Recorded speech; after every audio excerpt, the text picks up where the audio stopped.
देख रहे हैं पद्मेश 24/7 कृष्णा संडे के साथ। चलिए न्यूज बुलेटिन की शुरुआत करते हैं हेडलाइंस से।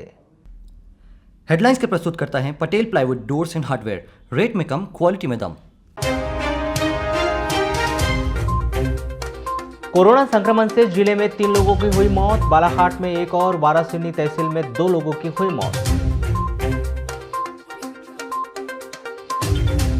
शनिवार को जिले भर में प्रभावी रहा लॉकडाउन। विवाह कार्यक्रम में 50 से अधिक लोगों के शामिल होने पर जिला प्रशासन ने की कार्रवाई। पटवारी, सचिव, कोटवार निलंबित, रोजगार सहायक का कटा वेतन। शुक्रवार को जिले में कोरोना का हुआ बड़ा विस्फोट, 112 नए पॉजिटिव मरीज मिले, एक्टिव मरीजों की संख्या हुई 422। जिले में बदला मौसम का मिजाज, बैयर तहसील में हुई बारिश, आंधी तूफान से आम की फसल को हुआ नुकसान। शहर के महारानी लक्ष्मीबाई कन्या हायर सेकेंडरी स्कूल के साथ ही अन्य शासकीय शिक्षण संस्थानों में अपनी वर्षों तक सेवाएं देने वाली प्रेमनगर हाउसिंग बोर्ड कॉलोनी निवासी सेवानिवृत्त शिक्षिका विमला मसीह का 67 वर्ष की आयु में निधन हो गया।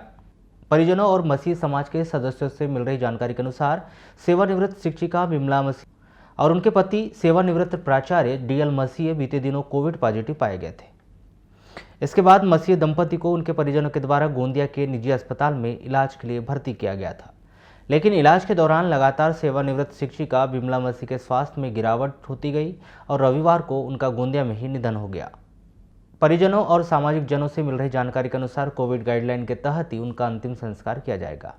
आपको बता दें कि सेवानिवृत्त शिक्षिका विमला मसीह शहर के बस स्टैंड स्थित मेथोडिस्ट चर्च की फाउंडर मेंबर थी। उनके निधन की खबर मिलते ही मसीह समाज, शिक्षा विभाग सहित शहर में शोक की लहर व्याप्त है।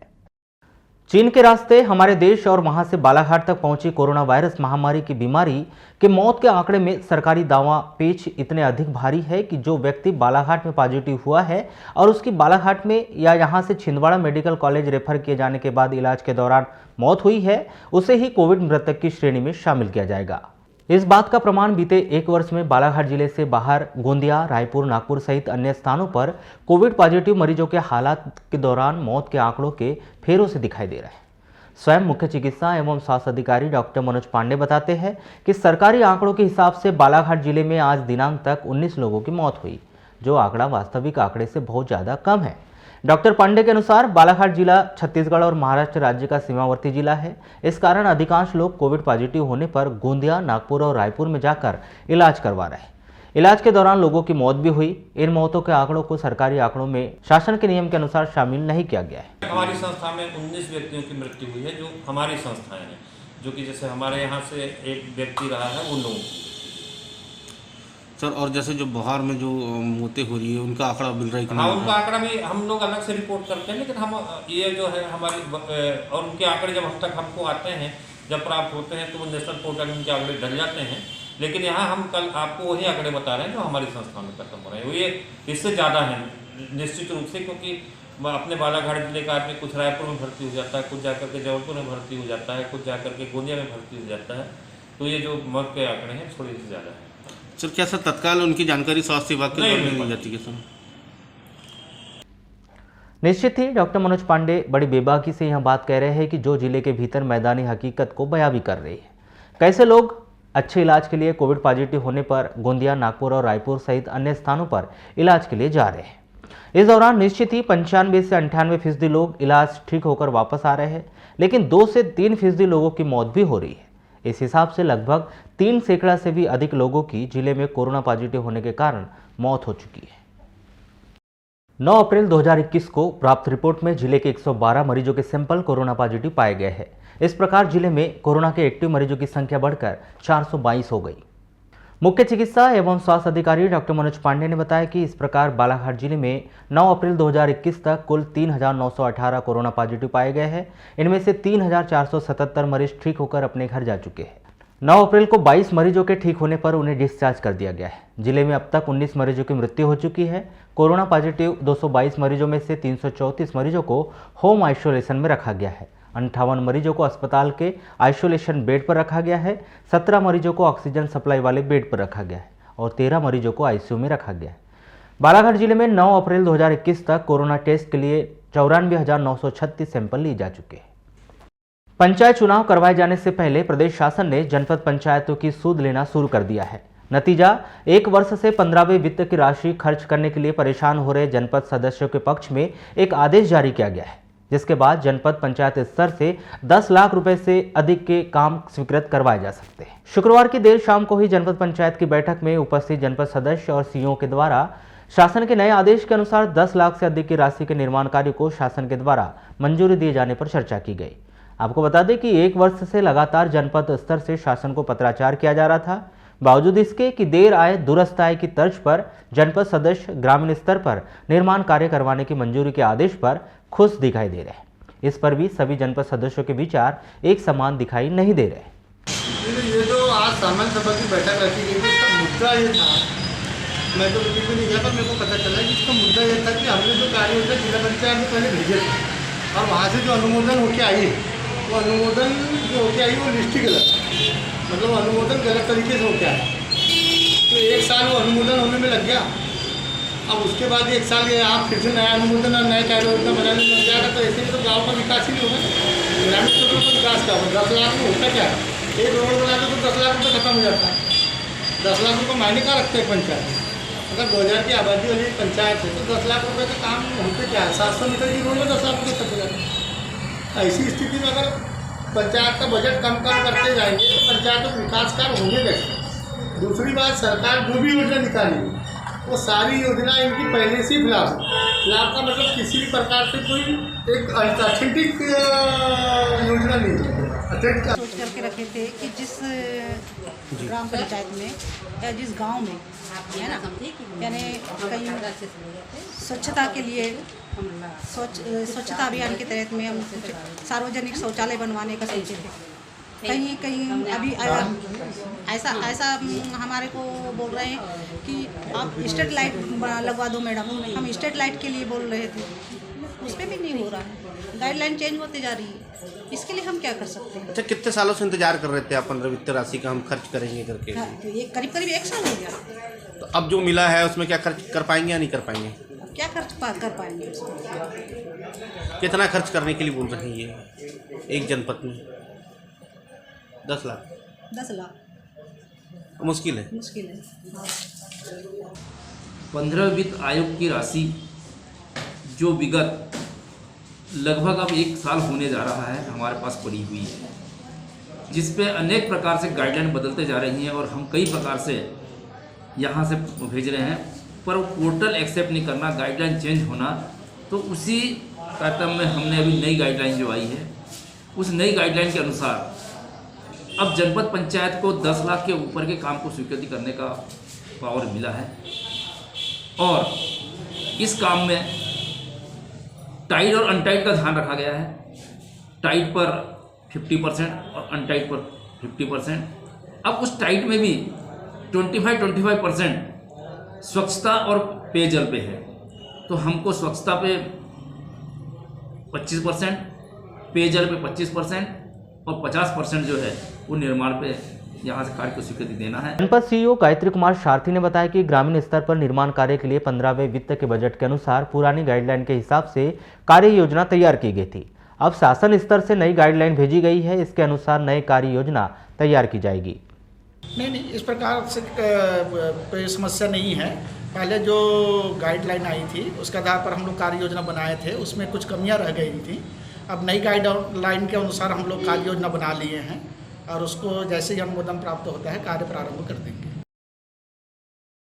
कोरोना वायरस के संक्रमण से बचाव हेतु जिला प्रशासन के द्वारा जारी किए गए आदेश के अनुसार 9 अप्रैल को शाम 6 बजे से 12 अप्रैल को प्रातः 6 बजे तक लॉकडाउन किया गया है, जिसका लालबरा नगर मुख्यालय सहित पूरे क्षेत्र में असर दिखा गया। 10 अप्रैल को प्रातः से लेकर देर शाम तक नगर मुख्यालय में दवा दुकानों व पोस्ट ऑफिसों को छोड़कर राज्य मार्ग क्रमांक 72, हाई स्कूल रोड, कपड़ा मार्केट, सराफा मार्केट, किराना मार्केट में स्थित दुकानें बंद रही। वहीं समस्त ग्रामीण अंचलों में भी दुकानों में ताले लटके रहे। लालबरा नगर मुख्यालय में लॉकडाउन के दौरान कुछ दोपहिया व चौपहिया वाहनों से लोग अपने गंतव्य तक पहुंचने के लिए आते जाते रहे, जिन्हें पुलिसकर्मियों ने समझाइश दी। वहीं मार्केट पूर्णतः बंद रहने से मुख्यालय में सन्नाटा छाया रहा। निर्माणाधीन मंडी में लोगों को बुलाकर पार्सल बांटते दिखे लोग। लॉकडाउन के दौरान हाई स्कूल मार्ग पर निर्माणाधीन मंडी कॉम्प्लेक्स के कमरे में कुछ लोगों के द्वारा पार्सल बांटने का कार्य किया गया, जिससे कॉम्प्लेक्स के पास बाइक से लोग आते जाते नजर आए। लॉकडाउन के दौरान राशन दुकानों को बंद से छूट प्रदान की गई, जिसके चलते 10 अप्रैल को ग्राम पंचायत मानपुर में संचालित उचित मूल्य की दुकानें सोसाइटियों में प्रातः 10 बजे से शाम 4:30 बजे तक ग्रामीणों को राशन का वितरण किया गया। राशन दुकान कितने बजे से खुली है आज? 11 बजे से खुली है। तो राशन का वितरण हो रहा है, पर्याप्त मात्रा में उपलब्ध है राशन? हाँ, पर्याप्त मात्रा में उपलब्ध है। लोग आ रहे हैं? तो लोग कम आ रहे हैं, तो लॉकडाउन में कह के सभी नहीं आ रहे हैं। क्या क्या चीज़ों का ध्यान रख रहे हैं आप मुख्य रूप से यहाँ, जैसे लोग आ रहे हैं तो? वही सोशल डिस्टेंस पालन करें और सोशल डिस्टेंस पालन करते हुए राशन दे रहे हैं राशन। हाँ तो ये अभी चलता रहेगा, लॉकडाउन में भी खुली रहेगी दुकान? हाँ, लॉकडाउन में खुले रहने का आदेश है जी। किसानों को उनकी फसल का वाजिब दाम दिलाने और उन्हें बिचौलिए से बचाने के लिए शासन के द्वारा प्रतिवर्ष की तरह इस वर्ष भी रबी की फसल गेहूं चना की खरीदी समर्थन मूल्य पर की जानी थी। शासन ने बालाघाट जिले में कुल 39 केंद्र बनाए गए हैं, जिनमें से 28 केंद्रों में समर्थन मूल्य पर गेहूं की खरीदी की जानी थी। वहीं 11 केंद्रों में चना की खरीदी होनी थी। शासन के द्वारा 1 अप्रैल 2021 से रबी उपार्जन गेहूं चना की खरीदी समर्थन मूल्य पर किए जाने की बात कही थी। वहीं समर्थन मूल्य पर गेहूं और चना बेचने के लिए करीब 22,800 किसानों ने अपना पंजीयन कराया था, लेकिन किसानों में से किसी भी किसान ने अब तक जिले के किसी भी उपार्जन केंद्र पर एक दाना तक नहीं बेचा है।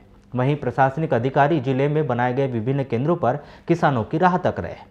वहीं इस पूरे मामले के संदर्भ में की गई चर्चा के दौरान जिला खाद्य आपूर्ति अधिकारी ज्योति बघेल आर्य ने बताया कि समर्थन मूल्य पर गेहूं चना की फसल खरीदने के लिए तमाम तैयारियां पूर्ण कर ली गई है, लेकिन अब तक कोई भी किसान अपना उपार्जन बेचने के लिए केंद्र पर नहीं पहुंचा है। उन्होंने बताया कि 20 मई तक समर्थन मूल्य पर गेहूं चने की खरीदी की जानी है। वास्तव में 1 तारीख से खरीदी तो होनी थी, लेकिन अभी किसानों के मतलब मेरे द्वारा भी 2 से 3 सेंटर का निरीक्षण किया गया था शनिवार में। तो वहाँ पर तो मतलब किसानों को भी फ़ोन करके सूचित किया कि आप आज SMS है, आप मतलब उपस्थित नहीं हुए हैं। तो किसानों का यही कहना है कि अभी हमारी फसल मतलब तैयार नहीं है, हम जो है वो 15 तारीख के बाद मतलब आएंगे। इसी तरीके से चने में भी यही है, चने में भी इसी प्रकार का इशू है। गर्रा में चने का सेंटर बना है, वहाँ पर भी कोई भी किसान जो है वो उपस्थित नहीं हुआ है, जो कि SMS है प्रतिदिन जो है वो 10 से 15 किसानों के SMS हैं। इसी प्रकार से यहाँ पर गोंगली जो मंडी है वहाँ पर भी सेंटर गेहूं का भी है, चना का भी है, लेकिन अभी वर्तमान में कोई भी किसान आ नहीं रहा है। वहाँ पर बकायदा सारी व्यवस्थाएं मैंने खुद भी चेक किया, सब कुछ है उनके पास में, बारदाना है, उन्होंने अपना कंप्यूटर सिस्टम भी लगा के रखा हुआ है, किसानों से बात भी कर रहे हैं। और एक और सबको निर्देश ये दे दिया है कि जो भी SMS हैं आप सब किसानों से बात कर लें। अगर किसानों की फसल तैयार नहीं है तो जब किसान बोलता है उस तरीके से उनके SMS शेड्यूलिंग करना है, ताकि जो है वो सेंटर उस टाइम से हम चालू करें और फिर वो खरीदी करके हम ख़त्म करें। खरीदी 20 मई तक के है। उसके बाद भी अगर किसान आते तो फिर कैसे? नहीं 20 मई के बाद क्यों किसान आएगा? सफिशिएंट टाइम है, अभी 15 के बाद मतलब बोल रहे हैं आने के लिए, तो 15 के बाद अगर आना शुरू होते हैं तो हमारी खरीदी हो जाएगी। और हमारे पंजीयन भी उतने ज़्यादा नहीं है, हर एक हमारे 13,000 के लगभग गेहूं के रजिस्ट्रेशन है। हमारे रजिस्ट्रेशन जितने हैं उस हिसाब से अगर हम SMS शेड्यूल 15 के बाद भी SMS शेड्यूलिंग करते हैं तो हमारे कवर हो जाएंगे, हमारे पास सफिशिएंट टाइम। वारासिनी विकासखंड अंतर्गत वृहद स्तर पर वैक्सीनेशन का कार्य प्रारंभ किया गया था, जिसमें धीरे धीरे ब्रेक लगता नजर आ रहा है। बीते कुछ दिनों से वैक्सीन की कमी सामान्यतः बनी हुई है, जिसके कारण शनिवार को भी नगर के डॉक्टर भीमराव अंबेडकर मंगल भवन में वैक्सीनेशन का कार्य बंद रहा। लॉकडाउन के बाद भी लोग घरों से निकलकर वैक्सीन लगवाने सेंटर पहुंचे, पर हताश होकर लोगों को वापस जाना पड़ रहा है। आपको बता दें कि नगर में यह तीसरी बार है जो वैक्सीनेशन बंद रहा है। इस कारण वृद्धजनों को काफ़ी दिक्कतें हो रही है। वैक्सीन लगाने आना हुआ था, लेकिन अब बंद है, इस वजह से अब दोबारा आना पड़ेगा। और आज काम भी बंद था, इसलिए आना पड़ा। आज वैक्सीनेशन अभी वैक्सीन आ रही है वहाँ से, अभी अपने पास वैक्सीन पर्याप्त मात्रा है, पर उतना मात्रा में नहीं कि हम पूरे दिन भर में पूरा सकें। और कल से 4 दिन का विशेष ड्राइव चल रहा है जो टीका महोत्सव के नाम पर, जो 11 तारीख से 14 तारीख तक चलेगा, जिसमें हम अधिक से अधिक लोगों को टीका हमको सामाजिक इन्वॉल्वमेंट के साथ में लगाना है, और जिसमें सभी क्षेत्रीय लोगों से भी सहयोग की अपेक्षा कर रहे हैं। बालाघाट नगर के वार्ड नंबर 28 सरस्वती नगर निवासी छत्तीसगढ़ राज्य में शादी होकर गई एक नवविवाहिता ने अपने पति सास ननन नंदोई के विरुद्ध दहेज में 5 लाख के लिए प्रताड़ित करने का आरोप लगाई। पीड़िता नुपुर भटनागर द्वारा की गई रिपोर्ट पर कोतवाली पुलिस ने उसके पति अमुक भटनागर, सास आशा भटनागर, ननंद आयुषी उर्फ शिखा शर्मा और नंदोई आनंद शर्मा सभी निवासी B12 सना सिटी, कोरियन भाटा, राजनांदगांव, छत्तीसगढ़ के विरुद्ध दहेज प्रताड़ना का अपराध दर्ज कर विवेचना शुरू की है। अमुक भटनागर बैंक ऑफ बड़ौदा डोंगरगढ़ में कैशियर के पद पर पदस्थ है। प्राप्त जानकारी के अनुसार 7 दिसंबर 2020 को नुपुर का विवाह अमुक भटनागर के साथ भिलाई दुर्ग में हिंदू धर्म जाति रीति रिवाज के अनुसार संपन्न हुआ था। विवाह के 2-3 दिन तक नुपुर को ठीक से रखा गया, किंतु मेहमानों के आने जाने के बाद नुपुर को आए दिन दहेज के लिए परेशान किया जाने लगा। इसकी शिकायत नुपुर भटनागर ने कोतवाली बालाघाट में की थी। कोतवाली पुलिस ने धारा 498A 34 भारतीय दंड विधान और 3/4 दहेज एक्ट के तहत अपराध दर्ज कर विवेचना शुरू की है।